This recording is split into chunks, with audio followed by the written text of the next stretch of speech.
Governor Beshear will provide remarks. Immediately following Governor Beshear's remarks, Brigadier General Lubis will take questions.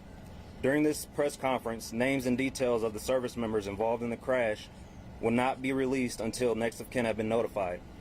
Details regarding the crash will not be discussed until a full investigation has been completed. During the question and answer period, if you have a question, please raise your hand. When called on, state your name and media outlet. Only one question per person. I will indicate when there is no more time for questions and conclude the press conference. Brigadier General Lewis.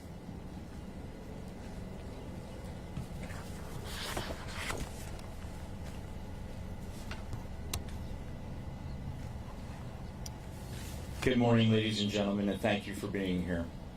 I would like to provide a summary of the training accident that occurred last night involving aircraft from the 101st Airborne Division.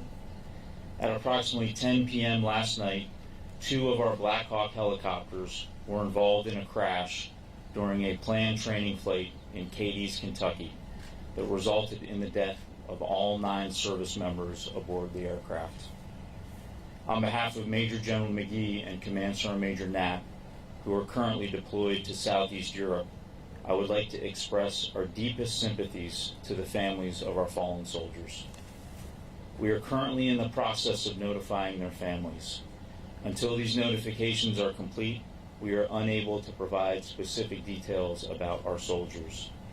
We appreciate your patience and respect of the process, and we will provide additional details once all family members are notified.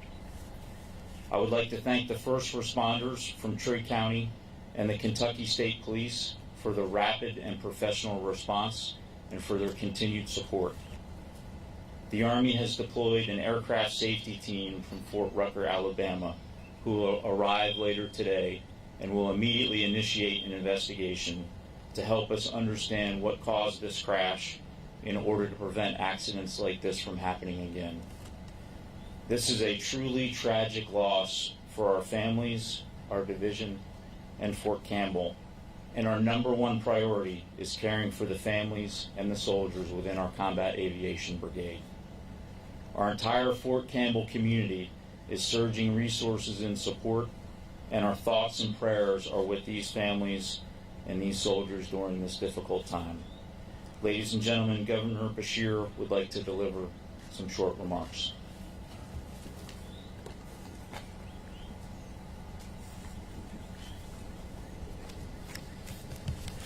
Good morning. Today is a tough and a tragic day for Kentucky, for the Fort Campbell, and for the 101st. The 9 individuals we lost are children of God. They will be mourned and missed by their families, by their communities. We are blessed to live in the freest country in the history of planet Earth, but we must remember that that freedom relies on those who are willing to serve, some of which pay the ultimate price.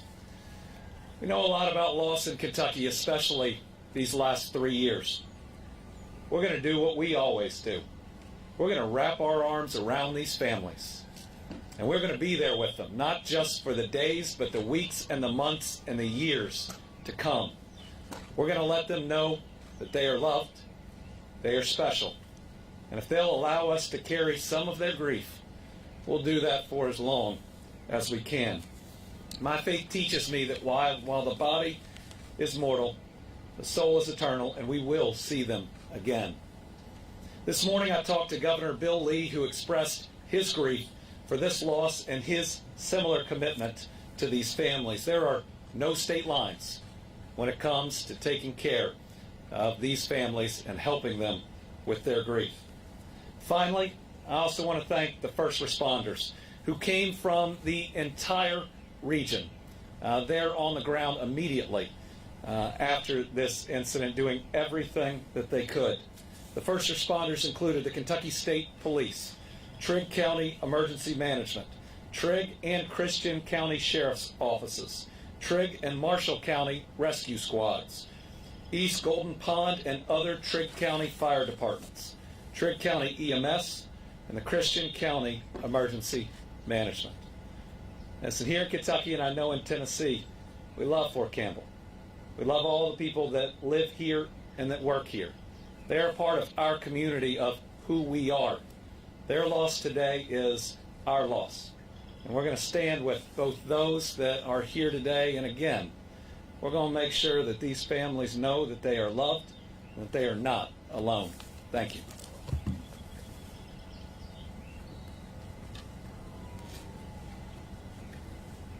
Ladies and gentlemen, I'm prepared to answer your questions. Yes, ma'am. Big House Number Phase 2, what did this training entail? What kind of training? Yes, ma'am. This was a training progression, and specifically they were flying a multi-ship formation, 2 ships under night vision goggles at night. Yes, sir. Michael Warwick with Channel 4 out of Nashville.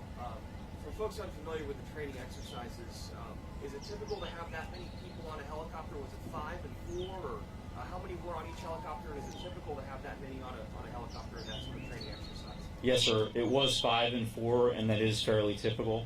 There's a pilot, a co-pilot, a crew chief, and then often you'll have medics or other personnel on the aircraft as well.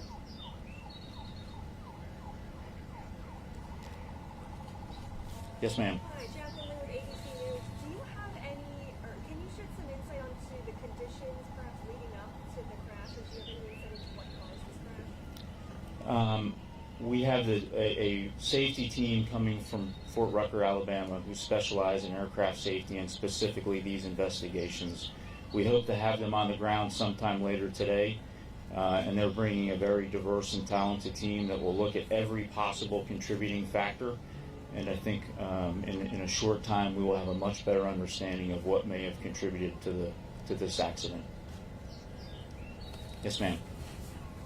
Were all of the personnel on these helicopters based here in Fort Campbell, or was it some other installation? Yes, ma'am. Thank you. They were all based at Fort Campbell in the 101st Airborne Division. Yes, ma'am. Hi, this is Kyle Jenkins with CBS National News. Wanted to know a little bit more about the helicopters that were in play here. Can you just give us a little bit of background on what they are for and what they do? Yes, ma'am. They were a variant of the Black Hawk. In these specific aircraft were medical evacuation aircraft. However, we believe that they were the accident occurred when they were doing flying, not deliberate medical evacuation drills. For practice. Correct. Yes, ma'am. Yes, ma'am. Did the helicopters collide? At this point, we don't know. We're hopeful that when we get the team from Fort Rucker here and they're able to pull some of the data out of the onboard computers, that we'll have a better understanding of exactly what happened. Yes, ma'am. Was there any sort of signal at radioing for help or anything like that previous to this happening? No, ma'am. Yes, ma'am. Could you please describe the location as to where the crash happened? Was it in any proximity to residential properties? Yes, ma'am. Despite our losses, we were lucky because they were able to land in an open field across from a residential area. So thankfully there were no additional casualties or injuries as a result of the aircraft crash.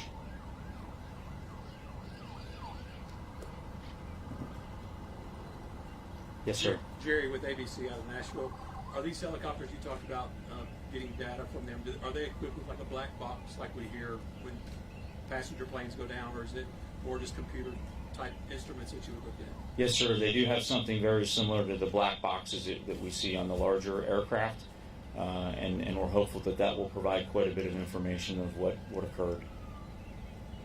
Yes, ma'am. Jordan Whalen, 44 News. When do you expect to reach out to the families to release those names? Yes, ma'am. We started next of kin notification early this morning.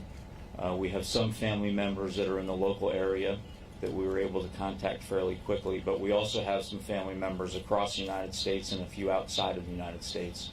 So that process is ongoing. We're doing everything we can to notify families as quickly as we can, but I don't have a good estimation on when the final notifications will occur. Yes, ma'am. Sir. Edward Marlowe, WKDC. Do you happen to have any sort of an estimate as to the rapid response time that's been talked about a lot? Is there an average time at which Fort Campbell and Trigg County and Christian County were able to respond? Yeah, I don't have an actual response time, but I will tell you that we know that They responded incredibly quickly and immediately established communication with our leadership here at Fort Campbell. And then jointly we were able to secure that location and get the right folks there to start helping at the site. Yes, ma'am. Were there any transports to medical facilities nearby, or were all the soldiers announced? No, ma'am, there were no transports off the crash site. Yes, sir. How was the post made aware of the crash? Were they being monitored by radar? Was there radio communication, or was it people in the area that called 911? Yes, we had other aircraft in the vicinity, so we were actually notified via multiple means. One was by the Trigg County first responders was one of the calls, and then we also had aircraft that were able to quickly move to that location and actually stayed overhead for quite some time. We'll take 2 more questions. Yes, ma'am. Cindy Snow with Fox 17 in Nashville. When, to your knowledge, or ever, did something like this happen here at Fort Campbell during a training exercise? That I will have to follow up with you. I'm not sure of the actual date of the last accident, especially to this extent, but I can follow up with you after this with an answer. Yes, ma'am. Going forward, how will you take extra safety precautions to ensure that this doesn't happen again? Yeah, that's a great question.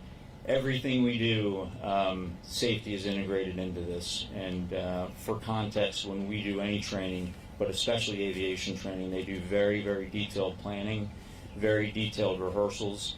Depending on the risk of the operation they're doing, has different levels of approval from the command.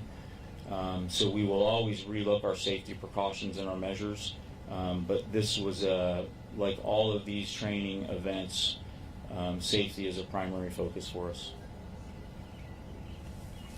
Thank you. Thank you all for attending. This concludes the press conference. You'll be able to find a press kit with the QR code you're provided. If you didn't get one, I will provide one to you. Thank you. Thank you.